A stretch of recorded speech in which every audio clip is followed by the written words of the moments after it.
அனைத்து நண்பர்களுக்கும் வணக்கம். உங்கள் ஆஸ்ட்ரோ பழனிசுவாமிகள் பேசுகிறேன். இந்த காணொளியில மேஷம் ராசிக்கு நவம்பர் மாதம் எப்படி இருக்கும் என்பதை பற்றி பொது பலனாக பார்க்கலாம். இந்த மேஷ ராசிக்கு கடந்த மாதம் அக்டோபர் மாதத்தை பொறுத்தவரையிலும் இந்த மாதத்துல உறவுகள் மலரும் காலம், புதிய உறவுகள் ஏற்படும் அப்படின்னு நம்ம சொன்னோம். குறிப்பா பாத்தீங்கன்னாக்க இந்த மேரேஜ் விஷயமா நல்ல விஷயங்கள்லாம் வரும். மேரேஜ் ஆகாதவர்களுக்கு அல்லது மறுமணம் ஆகாதவர்களுக்கு மறுமணத்திற்கான வாய்ப்புகள்லாம் வரும். சில பேருக்குலாம் காதல் செட் ஆகும், அல்லது சில பேருக்கு நெருங்கி பழகிட்டுக்கிறீங்க, பிரிஞ்சு போயிருக்கீங்க, அவங்களோட பேசக்கூடிய வாய்ப்பு அல்லது சந்திக்கக்கூடிய வாய்ப்புகள்லாம் வரும் என்பதுதான் அந்த. இப்போ எதை வச்சு அதை சொல்றோம் அப்படின்னாக்க கோச்சார அடிப்படையில தான் நம்ம சொல்றோம். ராசிக்கு 7 மற்றும் 8ஆம் பாவகங்களில் சுக்கிரனுடைய மூமெண்ட்ஸ் தான் இதுக்கு காரணம். இப்ப இந்த மாதத்தை பொறுத்தவரையிலும் பாத்தீங்கன்னாக்க நவம்பர் மாதத்தை பொறுத்தவரையிலும் நினைத்தது ஒன்று நடப்பது ஒன்றாக இருக்கும். அதாவது கடின முயற்சி தேவைப்படும், அதுக்காக எதுவுமே நடக்காதுன்னு நினைச்சுக்காதீங்க. சுப நிகழ்ச்சிகள் வரக்கூடிய காலகட்டம் தான், அதாவது சுப செய்திகள் வரும் காலம் என்றே சொல்லலாம் இந்த மாதத்தை பொறுத்தவரையிலும். ஏன்னாக செவ்வாய் நீசத்துல இருக்கிறார், அதனால கொஞ்சம் நிறைய முயற்சி செய்யணும்னு சொல்றேன் நான்.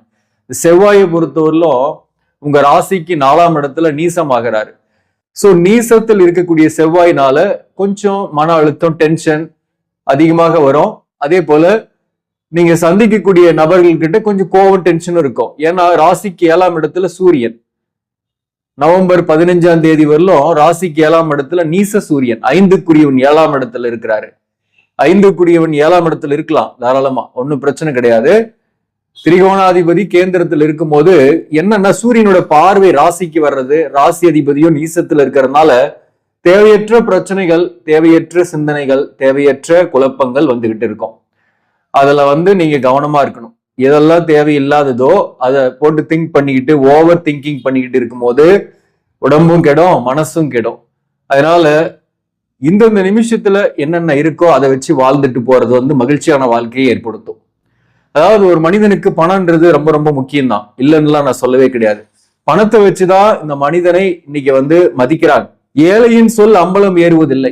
ஏழை ஒரு நல்லவனாவே இருந்தா கூட இந்த சமுதாயம் அதை ஏற்றுக்கொள்வதும் இல்லை. பணத்துக்காக மகிழ்ச்சியை தொலைக்கக்கூடிய சூழ்நிலைகள் இந்த காலகட்டத்துல பொதுவாவே. மகிழ்ச்சியை தொலைச்சிட்டு பணத்தை சம்பாதிக்க வேண்டியதே கிடையாது. மகிழ்ச்சி, ஆரோக்கியம் தான் முதல் செல்வமே.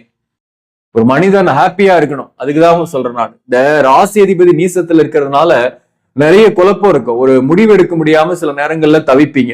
குறிப்பா வேலை விஷயமா கூட இடமாற்ற சிந்தனைகள் சில பேருக்குலாம் வரும். இந்த மாதத்தை பொறுத்தவரையில ஒரு பாசிட்டிவான விஷயம், உங்க ராசிக்கு 11ஆம் இடத்துல இருக்கக்கூடிய சனி பகவானை பொறுத்தவரையில நவம்பர் 15ஆம் தேதி வக்ர நிவர்த்தி ஆகிறாரு.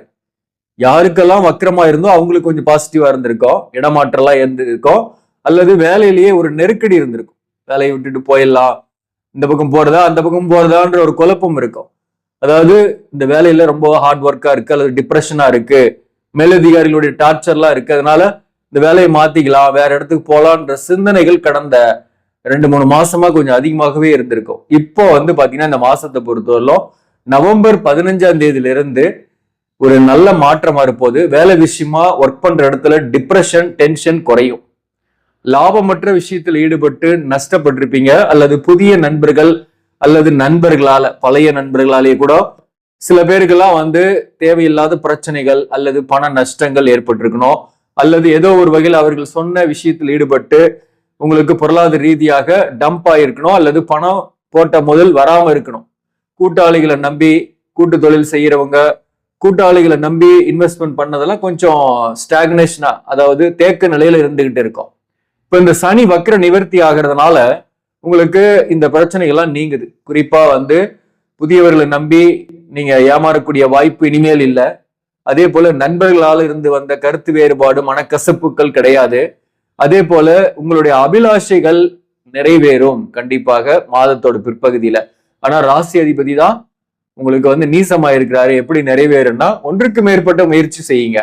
ஒரு முயற்சியில நிறுத்திட்டீங்கன்னா நிறைவேறாது. அடுத்தடுத்த முயற்சிகளை செய்யும் போது கண்டிப்பாக நிறைவேறும். நீங்க ஒரே முயற்சியோட நிறுத்திட்டீங்கன்னா நினைச்சது ஒண்ணு, நடக்கிறது ஒன்னாதான் இருக்கும்.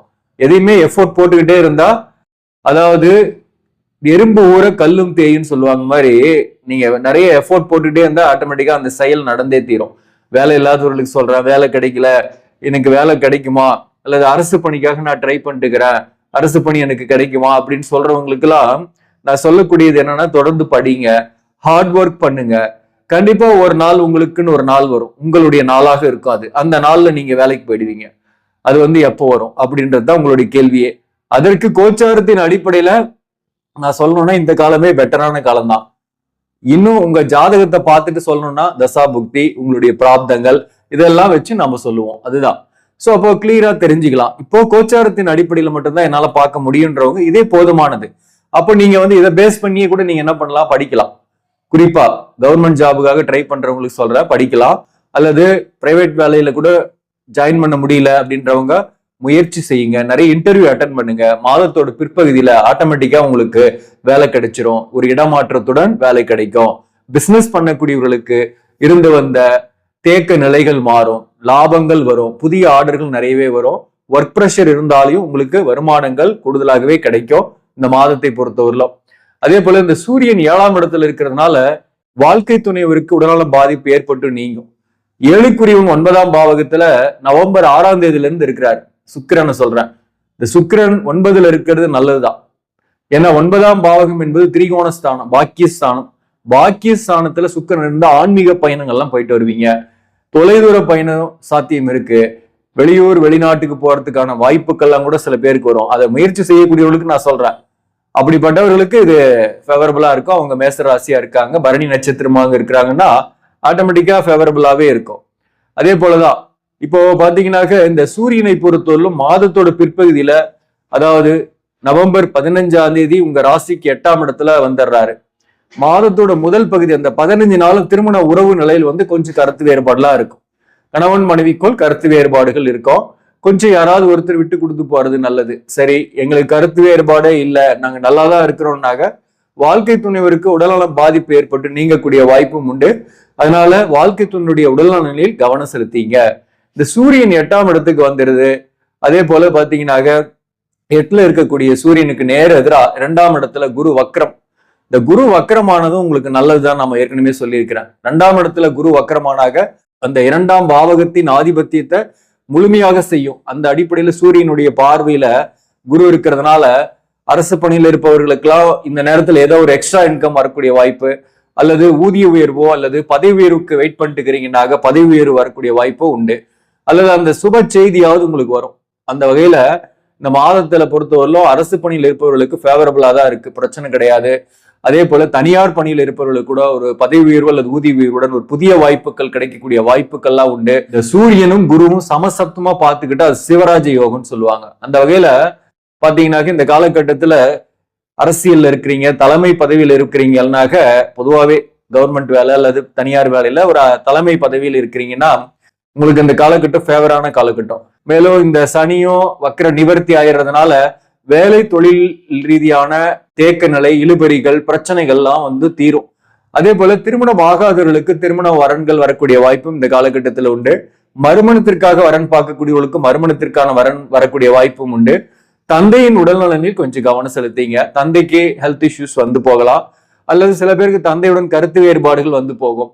அதே போலதான் தாயாரின் உடல்நலனையும் கவனம் செலுத்திக்கணும், அல்லது தாயாருடன் கருத்து வேறுபாடுகள் வரும் சில பேர்கள்லாம். ஏன்னா 4ஆம் இடத்துல செவ்வாய், அதுவும் ஒரு நெகட்டிவான அமைப்பு தான்.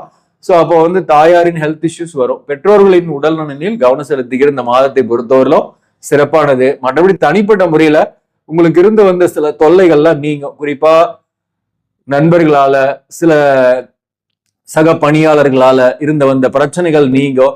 உங்களுடைய அபிலாஷைகள் கடுமையான முயற்சிக்கு பின்பு நிறைவேறும். அதனால அதன் மூலம் உங்களுக்கு ஒரு சுப செய்திகள் வரக்கூடிய மாதமாகவே இந்த மாதம் இருக்கும். இந்த மாதத்தை பொறுத்தவரையிலும் இந்த ராகு ராசிக்கு 12லயும், கேது பாத்தீங்கன்னா ராசிக்கு 6ஆம் இடத்துல இருக்கு. 6ஆம் இடத்துல இருக்கக்கூடிய கேது சூரியனோட நட்சத்திர சாரத்துல இடத்துல நவம்பர் 10ஆம் தேதியில இருந்து இருப்பார். உத்திரம் நட்சத்திரத்துல கேது இருக்கும். 12ஆம் பாவகத்துல இருக்கக்கூடிய ராகு உத்திரட்டாதி நட்சத்திரத்துல இருக்கு. அப்போ பாத்தீங்கன்னாக்க உங்களுக்கு மேக்சிமம் இந்த காலகட்டத்துல விரயங்களும் இருக்கு. அதாவது அது சுப விரயங்களாகவே இருக்கும். சில பேருக்குலாம் சொத்துக்கள் தொடர்பான ஆதாயங்கள், அதற்கு கொஞ்சம் செலவு பண்ணி வீடு வாங்குறது அல்லது சொத்துக்கள் வாங்குறது போன்றவையும் சில பேருக்கு ஏற்படும்.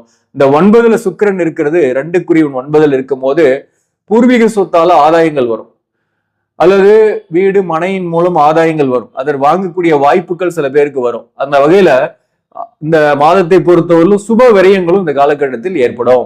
5ஆம் அதிபதி 7ஆம் இடத்துல நீசம் பெற்று மாதத்தோட முதல் பகுதியில் இருக்கிறதுனால பிள்ளைகளுக்கு செலவு பண்றது, அல்லது பிள்ளைகள் உங்க பேச்சு கேட்காம உங்களை டென்ஷன் படுத்துறது, அல்லது பிள்ளைகளுடன் சின்ன அளவு கருத்து வேறுபாடு, சின்ன குழந்தைங்களாக இருக்காங்கன்னா அவங்களுக்கு சின்ன சின்ன ஹெல்த் இஷ்யூஸ் எல்லாம் வந்து போகும். கொஞ்சம் டேக் கேர் எடுத்துங்க.